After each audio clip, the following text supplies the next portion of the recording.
नमस्कार, सिटी न्यूजच्या बातमीपत्रात प्रेक्षकांचं मनपूर्वक स्वागत। आज दिनांक 11 डिसेंबर 2023 वार सोमवार। बातमीपत्राची सुरुवात करूया सुविचार मालेने।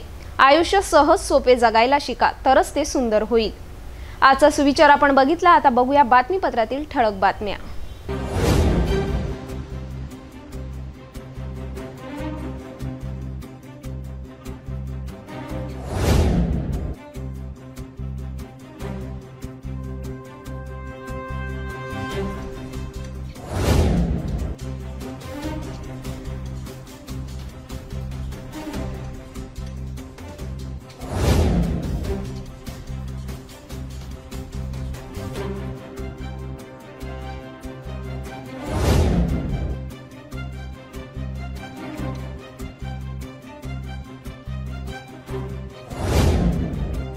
आपण ठळक बातम्या बघितल्या। आता घेऊया छोटासा ब्रेक।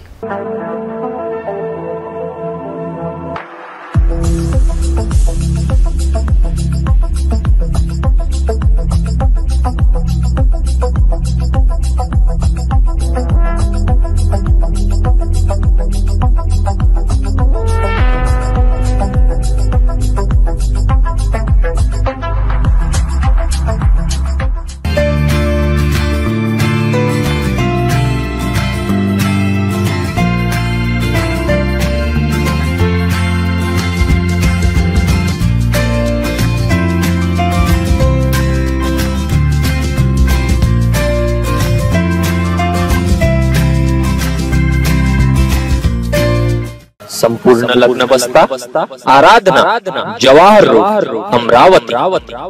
ब्रेक नंतर बघूया सविस्तर बातम्या। आगामी निवडणुकांसह आगामी धार्मिक कार्यक्रम दरम्यान शहरात कायदा व सुव्यवस्था अबाधित राहण्यासाठी शहर पोलीस यंत्रणा सज्ज आहे।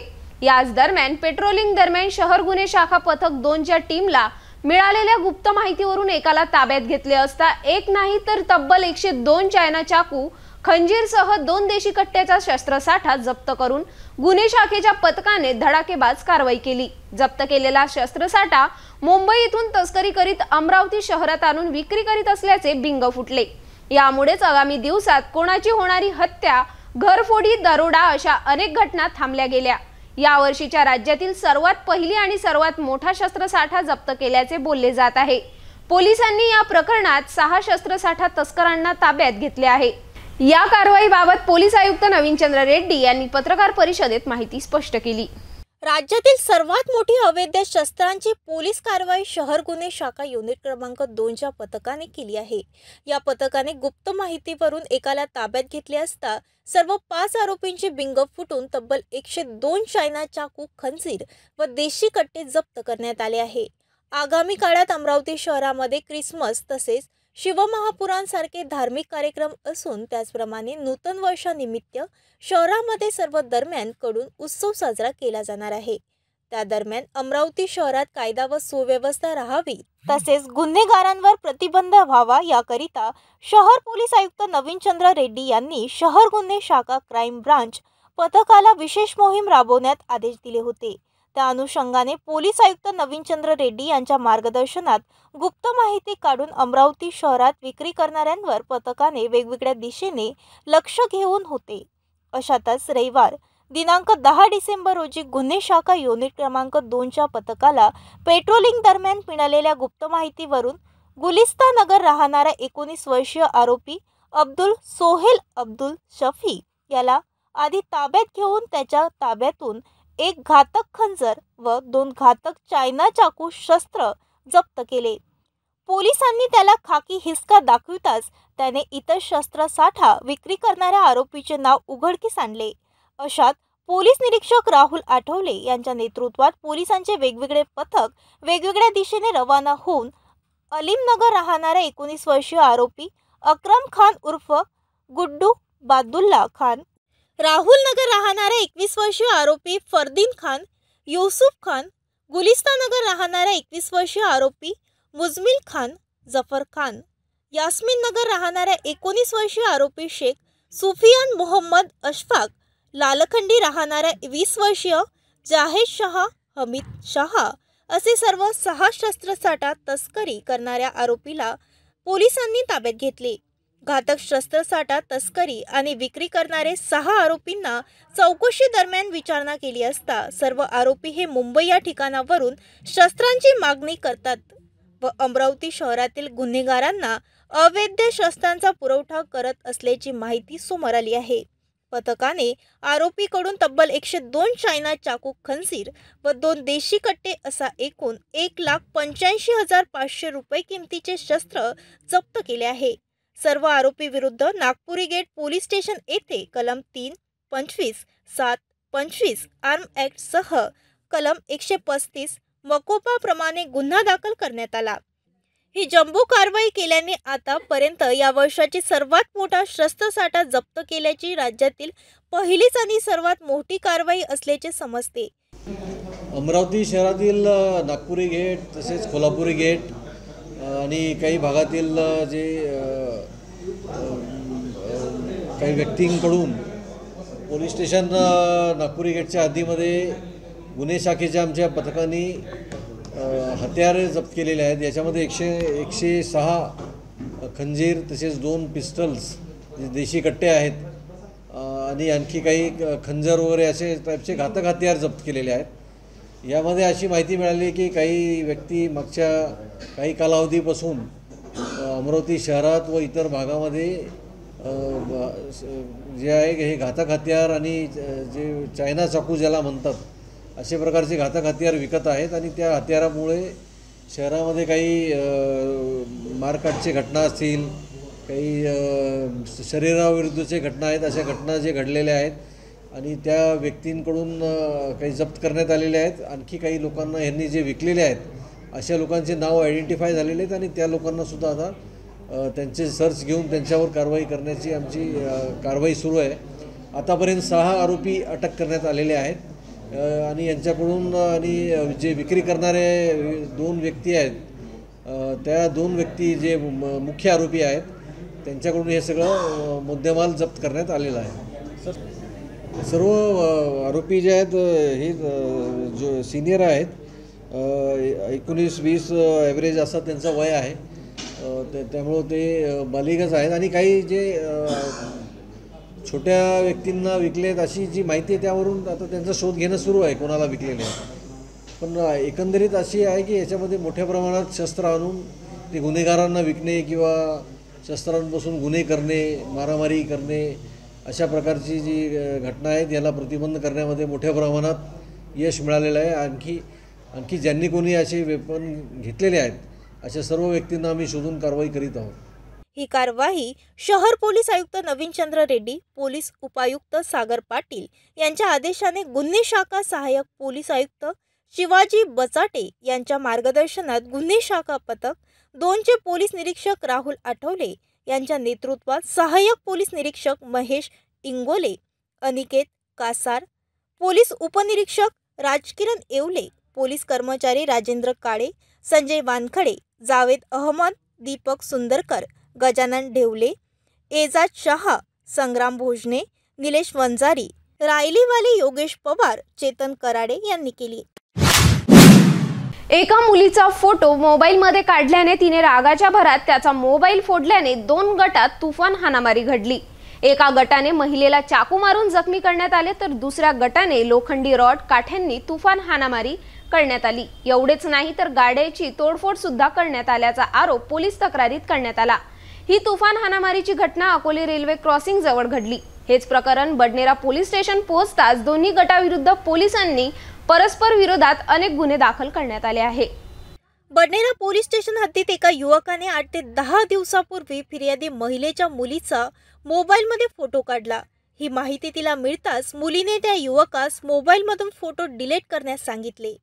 मात्र त्या युवकाने फोटो डिलीट केला नसल्याने महिलेच्या मुलीने रागाच्या भरात आरोपी युवकाचा मोबाईल फोडला आणि हाच वाद 2 गटात पुन्हा वाढून हाणामारीत रूपांतर झाले। दोन्ही गटात चाकू, लोखंडी रॉड आणि काठ्यांची हाणामारी करण्यात आली। एवढेच नाही तर वाहनाचीही तोडफोड करण्यात आली। या प्रकरणी पोलिसांनी 11 आरोपी विरुद्ध गुन्हा दाखल केला आहे। ही घटना बडनेरा पोलीस ठाणे हद्दीतील अकोले रोडवरील रेल्वे क्रॉसिंग जवळ घडली। हाणामारी करून एक गट प्रसार झाला होता। प्रकरण बडनेरा पोलीस स्टेशन पोहोचताच पोलिसांनी गुन्हे दाखल करण्यास सुरुवात केली। या हाणामारीत एका महिलेला चाकू मारून जखमी केल्याची तक्रार दाखल झाल्याने पोलिसांनी एका महिलेसह 5 जणांविरुद्ध कलम 324, 323, 143, 147, 148, 149, 504, 506 नुसार गुन्हा नोंदवून कारवाई सुरू करण्यात आली। तर दुसऱ्या गटाच्या तक्रारीवरून बडनेरा पोलिसांनी 3 महिलांसह 5 जणांविरुद्ध कलम 326, 143, 147, 148, 159, 504, 506, 427 अन्वये गुन्ह्यांची नोंद करण्यात आली। अमरावती शहरातील अतिवर्दळ समजल्या जाणाऱ्या बुधवारा परिसरात असलेल्या दिगंबर जैन मंदिरातून 7 ते 8 इंचाच्या 4 मूर्त्यासह पादुका चोरी झाल्याची घटना सोमवारी पहाटे उघडकीस आल्याने परिसरात एकच खळबळ उडाली। मंदिराचे दरवाजे सकाळी उघडले असता चोरीची माहिती उघडकीस आल्याने कोल्हापुरी गेटसह शहर गुन्हे शाखा विशेष पोलीस पथक दाखल होऊन तपासणी करण्यात आली। मुख्य दरवाजाच्या बाजूने असलेल्या दरवाजातून अज्ञात चोरट्याने आत प्रवेश करून मूर्त्या चोरी केल्याचे प्राथमिक माहिती समोर आली आहे। या ठिकाणी असलेल्या सीसीटीव्ही कॅमेऱ्याची तपासणी करण्यात आता पोलीस यंत्रणा कामी लागली आहे। अमरावती शहरात चोरट्याने बुधवारा परिसरातील आझाद चौकात असलेल्या चंद्रप्रभू दिगंबर जैन मंदिरालाच टार्गेट करून मंदिरातील भगवान महावीरांच्या मूर्त्या लंपास केल्याची धक्कादायक घटना घडली आहे। अनेक वर्षांपूर्वीपासून निर्माण करण्यात आलेले या चंद्रप्रभू दिगंबर जैन मंदिर येथे दररोज जैन समाज बांधव प्रार्थनेला येत असतात। 11 डिसेंबरला सकाळी मंदिराचे गेट उघडले असता आत मंदिरात पाहणी केली तर देवपाटावर ठेवण्यात आलेल्या भगवान महावीरांच्या 7 ते 8 इंचाच्या मूर्त्या अज्ञात चोरट्याने चोरी केल्याचे लक्षात आले। यासोबतच मंदिरातील पादुका सुद्धा चोरी झाल्याचे उघडकीस आले। अज्ञात चोरट्याने तब्बल 42,500 रुपयाचा मूर्ती पादुका चोरी केल्याची तक्रार मंदिराचे देखभालकर्ते फिर्यादी प्रदीप देवीदास मानेकर यांनी कोल्हापुरी गेट पोलीस स्टेशन येथे दाखल करण्यात आली। या चोरी प्रकरणात कोल्हापुरी गेट पोलीस निरीक्षक रमेश टाले यांनी आपल्या पथकासह मंदिर गाठून पाहणी केली। यासोबतच शहर गुन्हे शाखा पोलीस पथक विशेष पोलीस पथक सुद्धा दाखल होऊन मंदिरात असलेल्या सीसीटीव्ही कॅमेऱ्याची पाहणी करण्यात आली। घटनास्थळी फिंगरप्रिंट एक्सपर्ट टीमला सुद्धा पाचारण करण्यात आले। अज्ञात चोरट्याने मंदिरातील भगवान महावीरांच्या मूर्त्या चोरी केल्याने अनेक जैन समाज बांधवांच्या धार्मिक भावना दुखावल्या आहेत। या घटनेत चोरट्यांचा तात्काळ तपास लावण्यात यावा अशी मागणी आता सर्व जैन समाज बांधवांकडून होताना दिसून येत आहे। हनुमान नगरात घरासमोर उभे असलेल्या 2 भावांना अश्लील शिवीगाळ करून काही युवक पसार झाले। यात 2 भाऊ व एक मित्र भाजी बाजार मार्गाने येत असताना पुन्हा एका आरोपी युवकांसह 2 विधी संघर्षित बालकांनी अडवून वीरू वानखडे नामक युवकाने चाकू मारून जखमी केले। या घटनेत सर्व आरोपी पसार झाल्याने त्याच परिसरात पेट्रोलिंगला असलेल्या विशेष पोलीस पथकाने 2 दिवसांनंतर तिघांना गडगडेश्वर परिसरातून ताब्यात घेतले।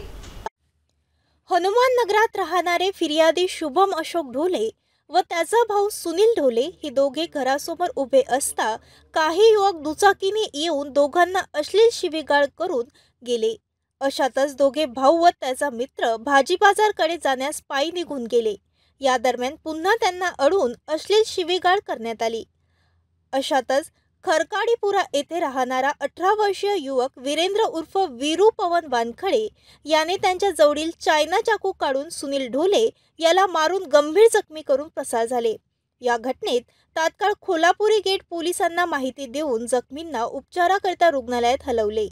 फिर्यादी शुभम ढोले याच्या तक्रारीवरून पोलिसांनी आरोपी विरुद्ध कलम 307, 147, 148, 149, 504 अंतर्गत गुन्हे दाखल केले। सर्व आरोपी घटनास्थळ येथून पळ काढून गडगडेश्वर परिसरात लपून बसले। याचवेळी परिसरात पेट्रोलिंगला असलेल्या विशेष पोलीस पथकाने मोठ्या शिताफीने वीरू वानखडे सह 2 विधी संघर्षित बालकांना ताब्यात घेऊन त्यांना कोल्हापुरी गेट पोलिसांच्या ताब्यात देण्यात आले। ही कार्यवाही शहर पोलीस आयुक्त नवीनचंद्र रेड्डी, उपायुक्त सागर पाटील यांच्या आदेशाने विशेष पोलीस पथकातील सहाय्यक पोलीस निरीक्षक महेंद्र इंगडे, पोलीस उपनिरीक्षक गजानन राजमलू, पोलीस कर्मचारी विनय मोहड, सुनील लासूरकर, जहीर शेख, अतुल संभे, राहुल ढेंगेकर, विनोद काटकर यांनी केली। आगामी 16 ते 20 डिसेंबर दरम्यान हनुमानगडी येथे संपन्न होणाऱ्या शिव महापुराण कथा कार्यक्रमाच्या नियोजनाकरिता विभागीय आयुक्त कार्यालयात अनेक अधिकारी आणि मुख्य आयोजकांची जम्बो बैठक संपन्न झाली। या बैठकीत कार्यक्रमात आवश्यक असणाऱ्या सुखसुविधाबाबत चर्चा करून विभागीय आयुक्तांच्या सूचनेवरून स्वच्छता, वाहतूक, आरोग्य यंत्रणा, वीज पुरवठा आदी विषयावर चर्चा करण्यात आली। आपापल्या विभागाच्या वतीने कार्यक्रमस्थळी पूर्ण व्यवस्था पुरवण्यात याव्या अशा सूचना देण्यात आल्या। 16 डिसेंबर ते 20 डिसेंबर रोजी मालखेड मार्गावरील हनुमानगडी येथे होत असलेल्या महाशिवपुराण कथा कार्यक्रमाचे आयोजन करण्यात येत आहे। या कार्यक्रमाला राष्ट्रीय कथा वाचनकार पंडित प्रदीप मिश्रा यांची उपस्थिती लाभत असल्याने या कार्यक्रमाला साधारणतः 5 लाखाच्या वर भाविकांची गर्दी होण्याचा दावा आमदार रवी राणा, चंद्रकुमार जाजोदियासह युवा स्वाभिमान करीत आहे। अशातच सर्व पदाधिकारी आता युद्ध पातळीवर कामाला लागले आहे। यासोबत आता हा कार्यक्रम यशस्वी होण्यासाठी कोणता अडथळा निर्माण होऊ नये याकरिता प्रशासकीय यंत्रणा सुद्धा कामाला लागली आहे। याच कार्यक्रमाच्या नियोजनावर 11 डिसेंबरला विभागीय आयुक्त कार्यालयात विभागीय आयुक्त निधी पांडे यांच्या मार्गदर्शनात आयोजक सह सर्व प्रशासकीय अधिकाऱ्यांची जम्बो बैठक घेण्यात आली। या बैठकीत सुरक्षा, आरोग्य, स्वच्छता, मनुष्यबळ, वाहतूक सेवा, पार्किंग व्यवस्थेवर सर्वांनी विस्तृत चर्चा करण्यात आली। यावेळी आयोजक खासदार नवनीत राणासह आमदार रवी राणा, सुनील राणा यांनी नियोजनावर प्रशासकीय अधिकाऱ्यांना प्रश्न उपस्थित केले। त्या ठिकाणी त्याच्यावरचे जे अधिकारी आहेत, जर महानगरपालिकेने 4-5 नेमून दिले, जिल्हा परिषदेने नेमून दिले, तर ते त्या ठिकाणी साफसफाईचा एक मोठा विषय तिथला संपेल। ते जबाबदारीचं एक मोठं काम आहे। त्या ठिकाणी आता बसेसचा जो विषय आहे, जिल्हा परिषद जसं जिल्हा परिषदचे रोल आपल्याला इम्पॉर्टंट आहे, लागूनच आपलं कॉर्पोरेशन एरिया आहे। कारण छत्री तलावापर्यंत आणि ते मंदिरापर्यंत आपलं कॉर्पोरेशन भाग येते। So we have to just decide, आपल्याला डिसाइड करायचं आहे की Zilla Parishad Zilla Parishad is going to take a part आणि कॉर्पोरेशन काय पार्ट घेणार आहे त्या क्लिनिंग मध्ये, सगळ्यात महत्त्वाचं आहे। कारण की जे बुलढाण्याला, अकोल्याला झालं आता, तिथे सॅनिटाईज प्रॉब्लेम होती एवढी मोठी की लोक तिथे बसू शकले नाही, घाण। कारण लोक येणार आहे तर 101% ते राहणारच आहे। तर now we have to decide in this meeting matter एक इशू अपन बस वही उनको इसके लिए। विभागीय आयुक्त निधी पांडे यांनी सर्व अधिकाऱ्यांना कार्यक्रमविषयी दिशानिर्देश देऊन मार्गदर्शन केले। जे वाहन आता आयोजकांशी जी चर्चा झाली की वाहन दस्तूरनगरच्या गोरक्षणमध्ये जे त्यांनी पार्किंग प्लेस केली, जे मोठे वाहन आहे तिथे जे बसेस वगैरे येणार आहे, बसेसला आम्ही पुढे अलाउड नाही करत। ते दस्तूरनगर चौकपासून अल्टरनेटिव्ह व्यवस्था त्यांनी ऑटो रिक्षाची केलेली आहे। पण आमचं म्हणणं होतं की ऑटो रिक्षाच फक्त दस्तूरनगर चौक ते कार्यक्रमस्थळी वन वे करणार, दुसरे जे फिरून येणार ते आम्ही अल्टरनेटिव्ह मार्ग सांगितला, शॉर्टकट रत्नापूरचा तो एक मार्ग आहे, दुसरा मार्ग आहे पूर्णेश्वर। असं त्यांना ड्रॉप बरोबर राऊंड फिरून येणार, ड्रॉप परत येता येणार छोटा आहे आणि जर परत गाड्या आले तर सगळं ट्रॅफिक जाम आणि जे त्यांचं टायमिंग आहे, कट ऑफ टाइम 1 वाजेपर्यंत पोहोचणारच नाही, त्यामुळे आम्ही वन वे केलं आहे। 1 वाजता आणि ते ending period, those are very critical. We are calling, we have asked for these offices to manpower provide करणार आहे। अधिवेशनमुळे भरपूर मॅनपॉवर नागपूरला गेलेला आहे, आम्ही विनंती केली आहे की मॅनपॉवर मिळणार आहे, होमगार्ड्स आणि पोलिसांनी पूर्ण करणार आहे बाहेर। त्यामुळे आमचं एवढं नाही की आम्ही लोकल लेवलला खूप डिस्कशन झालं, व्हेकल्स कसे जातील आणि कसे येतील। तर प्रॉब्लेम हेच होतं की ते अल्टरनेट रूट आम्ही जे त्या दिवशी डिस्कस झाला तो आता तयार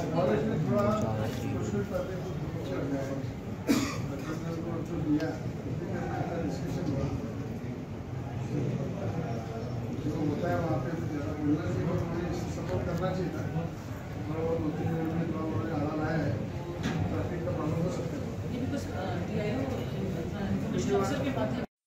तो त्यांच्या सहकार्याने थोडंसं करावंच लागेल, कारण जिल्हा परिषदच्या स्वतंत्र तसं काही हे नाही आहे साफसफाईच्या, इट्स ऑल डिसेंट्रलाइज। ग्रामपंचायत स्तरावर ते राहतात स्वच्छतासाठी, ते त्यांच्या स्तरावर ते करतात। मॅम काही जेवढेच तिच्या आजूबाजूचे जेवढेच ग्रामपंचायत किती मॅनपॉवर आहे, so that will be supplemented by nagarpalika. हां डेडिकेटेड स्टाफ किती आहे? पण डेडिकेटेड स्टाफ ग्रामपंचायतचे एक 4 ते 5 लोक फक्त राहतात. तो आपण जरी मॅक्सिमम 4 ते 5 जे आजूबाजूचे जेवढे ग्रामपंचायत. बैठकीला खासदार नवनीत राणा, आमदार रवी राणा, विभागीय आयुक्त निधी पांडेय, जिल्हाधिकारी सौरभ कटियार, पोलीस आयुक्त नवीनचंद्र रेड्डी, जिल्हा परिषद मुख्य कार्यकारी अधिकारी अविशांत पांडा, मनपा आयुक्त देवीदास पवार, वाहतूक विभाग मनीष ठाकरेसह अनेक विभागातील अधिकारी मोठ्या संख्येने उपस्थित होते.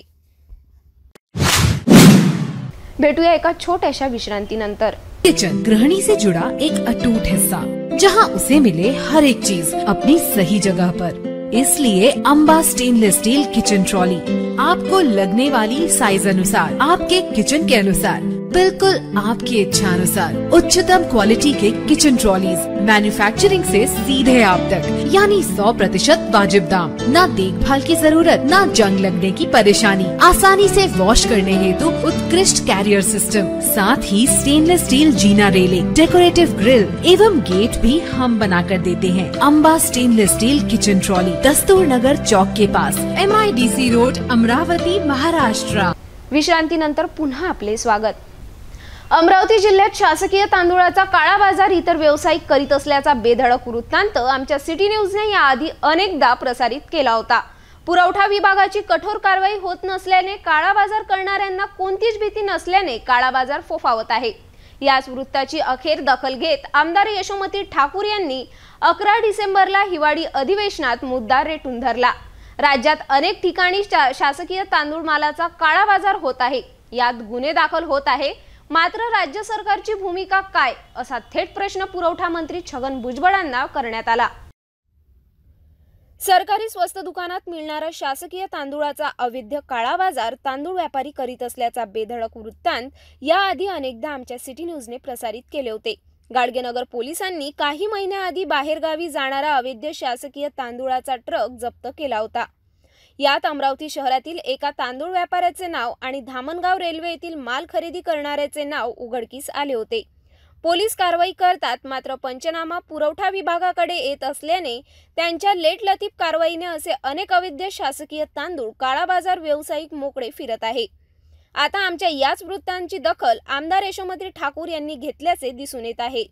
आमदार ठाकूर यांनी 11 डिसेंबरला हिवाळी अधिवेशनात थेट प्रश्न उपस्थित करून राज्य सरकारला निशाणा साधला. राज्यातील दारिद्र्य रेषेखालील कुटुंबे आणि अंत्योदय योजना तसेच गरीब कुटुंबांना देण्यात येणाऱ्या रेशनवरील तांदळामध्ये मोठा भ्रष्टाचार सुरू आहे.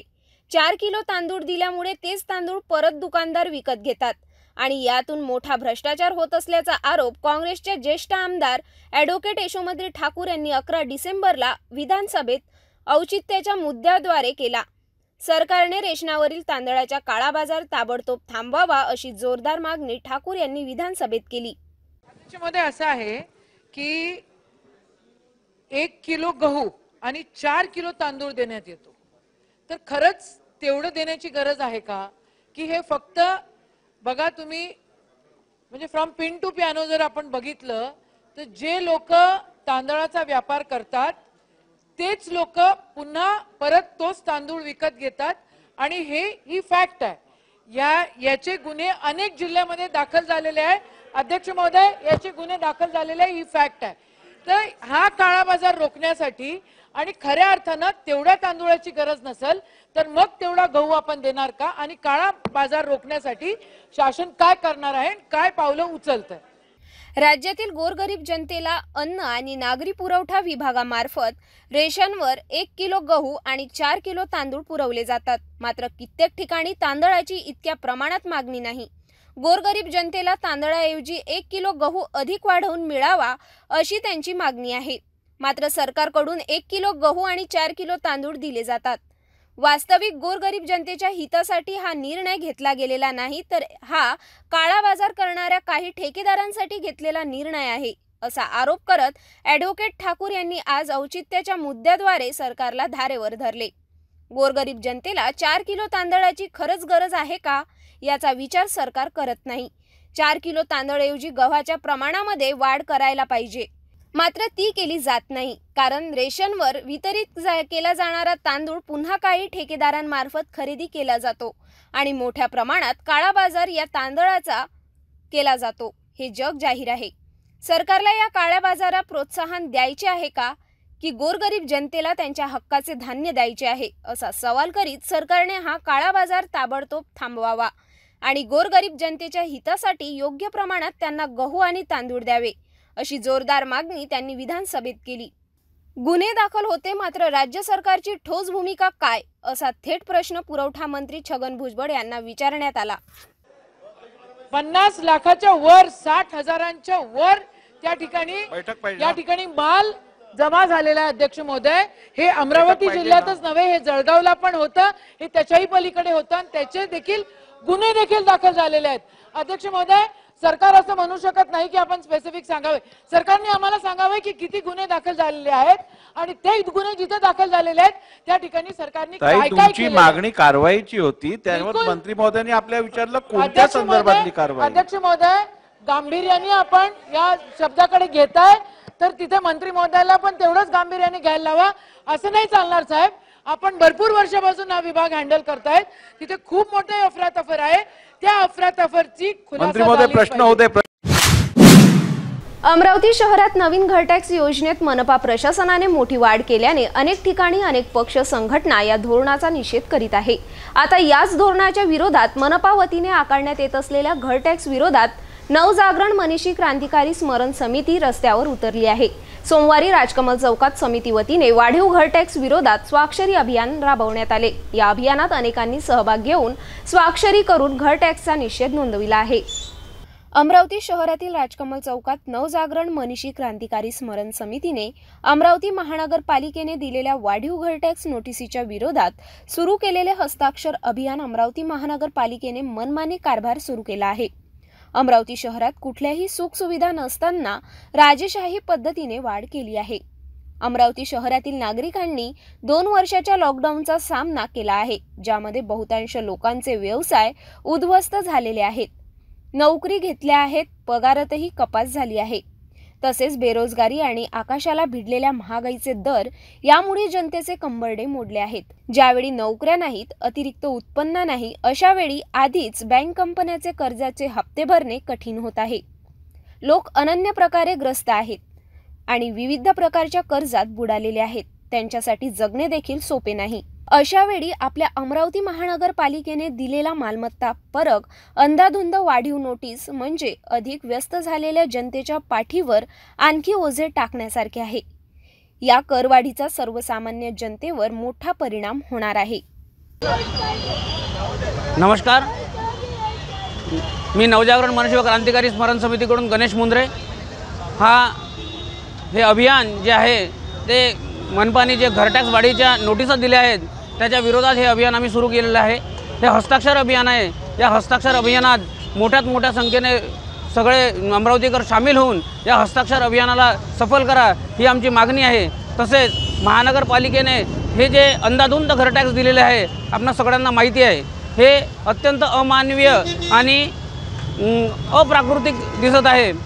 तुम्हाला माहिती आहे की ज्यांना 300-400 रुपये घरटॅक्स येत होता त्यांना 2-2, 3-3, 4-4, 5-5 हजार, कोणाकोणाला 6-6, कोणाकोणाला 11-11, 12-12, कोणाकोणाला 20-20 हजार रुपये घरटॅक्स आलेला आहे. हा घरटॅक्स, या घरटॅक्सची जी वाढ आहे हे आम्हाला मान्य नाही आहे.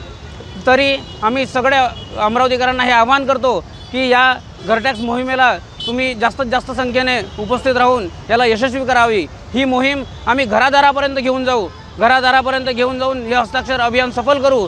तसेच अमरावतीकरांनाही आमचं हे आव्हान आहे की याला सफल करण्यासाठी तुमची आम्हाला साथ मिळू द्या. धन्यवाद. सकल सर्वभाषिक रजक धोबी समाजाचा देशव्यापी वरवधू परिचय मेळावा औरंगाबादचे संभाजीनगर अमरावतीत काय घडत आहे यावर विनोद चर्चा आयोजित केली आहे.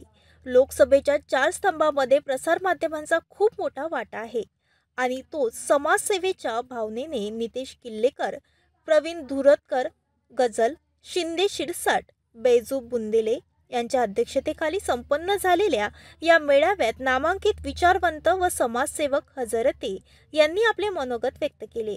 समाज इसको सहयोग करेगा राष्ट्रीय सम्मेलन. इस समाज के अंदर 7 सम्मेलन ऑलरेडी बुंदेला धोबी समाज ले चुका है. इस आयोजन के अंदर बुंदेला धोबी समाज के ऑलरेडी 63 फार्म इसमें जा चुके हैं और आने वाले संकल्प में कम से कम 500 फार्म इसके अंदर जाने की हम इसमें गणेश भाव को सर्व तालुकों के सभी अध्यक्षों से मिलके इसमें फॉर्म भेजने की और ये कार्य को सफल बनाने की ज़्यादा से ज़्यादा मेहनत करके, और इसमें आज आने वाला आयोजन जो समिति और आज की जो मीटिंग ऑर्गेनाइज की है, सम्माननीय अध्यक्ष बैजनाथ जी बुंदेले, सम्माननीय अध्यक्ष प्रवीण भाऊ शेंद्रे, सम्माननीय रितेश जी किल्लेदार, और आज की मीटिंग का रूपरेखा यही थी कि समाज के अंदर ये सब जन जागृति हो और समाज के आज की जो जरूरत है वधूवर परिषद सम्मेलन की, जो 2017 से अमरावती और विदर्भ में और महाराष्ट्र में 2017 से प्रदेश धोबी समाज का एक भी सम्मेलन नहीं हुआ।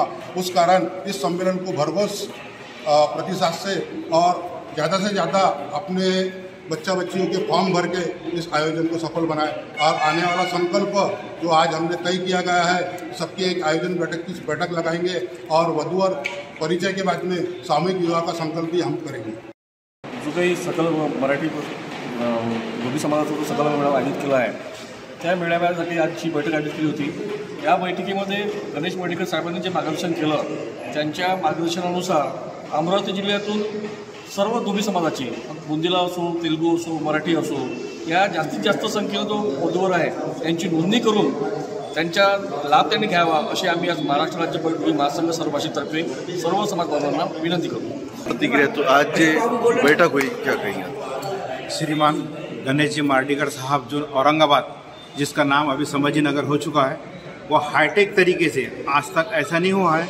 समय के हिसाब से हमारे बहुत से सम्मेलन आयोजित किए गए, वर वधू परिचय और सामूहिक विवाह भी, लेकिन ये जो हाईटेक तरीके से ये कर रहे हैं, मैं अपने तमाम धोबी समाज के बांधवों से, ऐसा नहीं कुछ उच्च शिक्षित लोग ही है, इसके अंदर सर्वसाधारण लोग भी भाग ले सकते हैं, लेना चाहिए। इसके अंदर वर वधू जो है डाइवर्सी लोग हैं वो भी अपना प्रोफाइल डाल सकते हैं, और ये आयोजन को बहुत बड़ा सक्सेस बनाने के लिए हम सब के तरफ से, धोटे परिवार की ओर से, बुंदेला धोबी समाज की ओर से, सभी सकल धोबी समाज की ओर से हम शुभेच्छा देते हैं। जय गाड़गे महाराज। जय। इतने बड़े स्तर पर कई सारे आयोजन बुंदेला धोबी समाज अमरावती द्वारा लिए गए, और आज राष्ट्रीय स्तर का सम्मेलन संभाजी नगर में होने जा रहा है, और राष्ट्रव्यापी सम्मेलन की आज नियोजन बैठक थी, क्या प्रतिक्रिया आपकी? आज की नियोजन बैठक में जो मार्डीकर जो आयोजक है, वो आयोजक ने जो इतना बड़ा साहस किया और पूरे इंडिया लेवल पर वधूवर परिचय मेळावा लेने की उनका जो प्रयत्न है, उन प्रयत्न को अमरावती बुंदेला धोबी समाज व अमरावती संपूर्ण समाज पूरी तरह से सहकार्य करेगा, और अमरावती में ज़्यादा से ज़्यादा वधूवर परिचय मेळावे के फॉर्म भरे जाएंगे।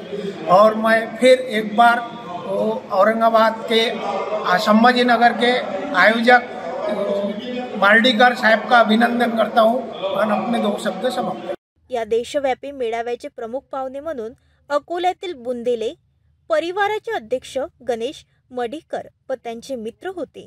धोबी समाज, अमरावतीच्या तेलुगू समाजातील गजले, टिकडे, गवडी, क्रिटिक सोसायटी व्यतिरिक्त इतर सर्व बांधव, नारायण बुंदेले, संतोष किल्लेदार, विनोद धोटे, राजेश धोटे, अशोक धोटे, रमेश बुंदेले, अकोला, बोरगाव मनसू अध्यक्ष आदींच्या उपस्थितीत वधू परिचय संमेलनाचे कामकाज पार पाडण्यासाठी सर्व समाज धोबी समाजातील सर्व स्तरातील लोक, सुशिक्षितांपासून व्यावसायिकापर्यंत विधुर, विधवा सर्व प्रकारच्या लोकांना आमंत्रित करण्यात आले होते।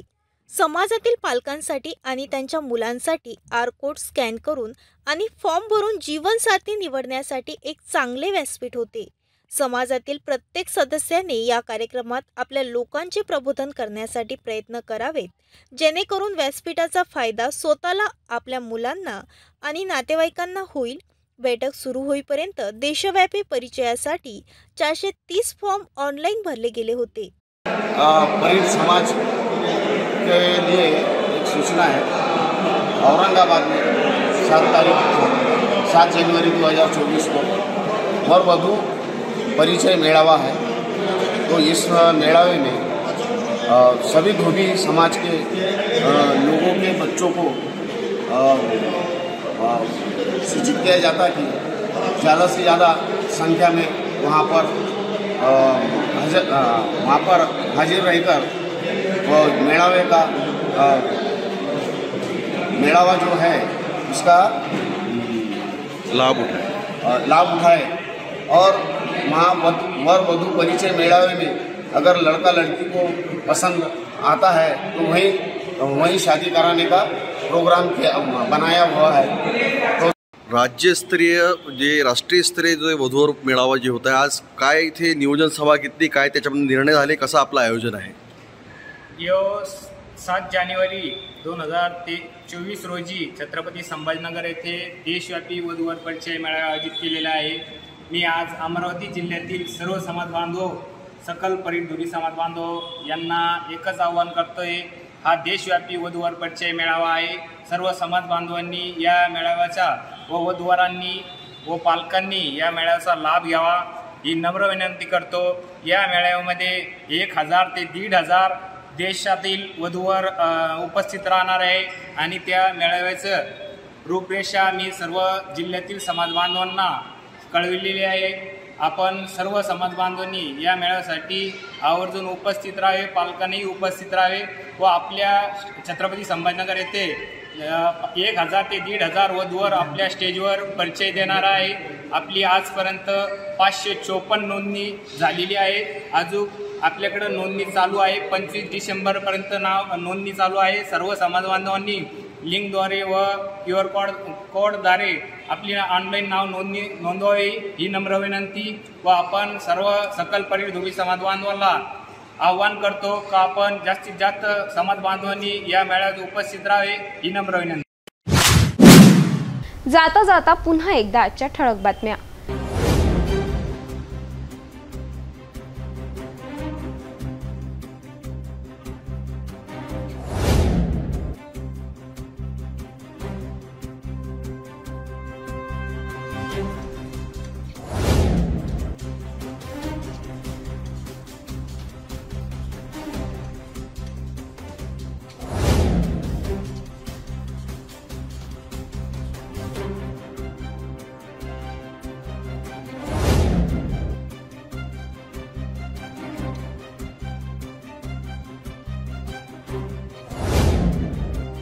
आपण आता सिटी न्यूज चॅनल आपल्या टीव्हीवर सुद्धा बघू शकता। यामध्ये GTPL channel number 73, Fastway 256, city cable channel number 92 वर। जर आपल्या टीव्हीवर सिटी न्यूज चॅनल दिसत नसेल तर आपण आपल्या केबल ऑपरेटरशी संपर्क करावे। आपण सिटी न्यूज केबलच्या व्यतिरिक्त YouTube, Facebook, Instagram आणि Twitter वर सुद्धा बघू शकता। याकरिता सोशल मीडिया अकाउंट सबस्क्राइब करा, फॉलो करा, लाईक करा। YouTube अकाउंट सबस्क्राइब करण्याकरिता सबस्क्राइब बटनला क्लिक करा आणि बेल आयकॉन दाबायला विसरू नका, कारण सर्वात आधी समाचार आपल्यापर्यंत पोहोचणार आहे। तसेच सिटी न्यूजचे फेसबुक पेज लाईक करा, इंस्टाग्राम आणि ट्विटर हँडल फॉलो करा। आपण व्हॉट्सॲप वर सुद्धा सूचना देऊन न्यूज प्राप्त करू शकता। व्हॉट्सॲप नंबर खाली स्क्रीनवर येत आहे। हे बातमीपत्र एवढ्यावरच थांबूया, पुन्हा भेटूया नवीन घडामोडींसोबत। नमस्कार।